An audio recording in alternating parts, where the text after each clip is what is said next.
Hello everyone, ମୁଁ welcome କରିଛି ମୋର ଗୋଟେ ନ୍ୟୁ ମିନି ବ୍ଲଗ୍କୁ। ଆପଣମାନେ ଭାବୁଥିବେ ମୁଁ ଏଠି ଏତେ ରେଡ଼ି କ'ଣ ପାଇଁ ହେଉଛି। ଆକ୍ଚୁଆଲି ଆଗକୁ ଯେହେତୁ ପ୍ରଥମାଷ୍ଟମୀ ଆସୁଛି ସେଥିପାଇଁ ମୁଁ ଚାଲି ଯାଇଥିଲି ମାର୍କେଟ ଯିବା ପାଇଁ ରେଡ଼ି ହେଉଥିଲି, କାହିଁକିନା ଗୋଟେ ଡ୍ରେସ୍ ଆଣିବାର ଥିଲା ମୋର। ଏଠି ରେଡ଼ି ହେଇସାରି ଟିକେ କ୍ୟାମେରା ଆଗରେ ଷ୍ଟାଇଲ୍ ମାରିଦେଇଥିଲି। ତାପରେ ମୁଁ ଆଉ ମୋ କାକା 2 ଜଣ ବାହାରି ଯାଇଥିଲୁ ମାର୍କେଟ ଏଠି ଆସି ପହଞ୍ଚି ଯାଇଥିଲୁ। ମାର୍କେଟ ପହଞ୍ଚିଲା ପରେ ଆମେ ଚାଲି ଯାଇଥିଲୁ ଦୋକାନ ଭିତରକୁ ଡ୍ରେସ୍ କିଣିବା ପାଇଁ। ଏଠି ତ ଡ୍ରେସ୍ ନେବା ପାଇଁ ଆସିଥିଲି, କିନ୍ତୁ ମୁଁ ଯେଉଁ ଡ୍ରେସ୍ ଚାହୁଁଥିଲି ସେ ଡ୍ରେସ୍ ମୋତେ କୌଣସି ବି ଫିଟିଂ ଆସିଲାନି। ଯାହା ବି ହଉ ଗୋଟେ ଡ୍ରେସ୍ ନେଇକି ଆସିଲି।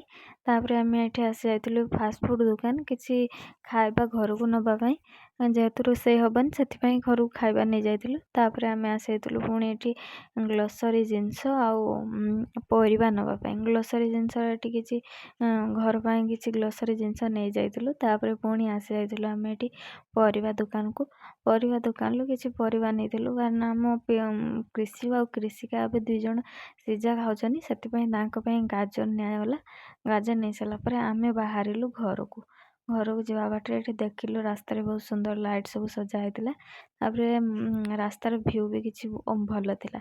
ତାପରେ ଆମେ ଆସି ଏଠି ଆମ ବିଲ୍ଡିଂରେ ପହଞ୍ଚି ଯାଇଥିଲୁ। ତାପରେ ମୁଁ ଚାଉମିନ ଖାଇ ଭିଡ଼ିଓ ଟିକେ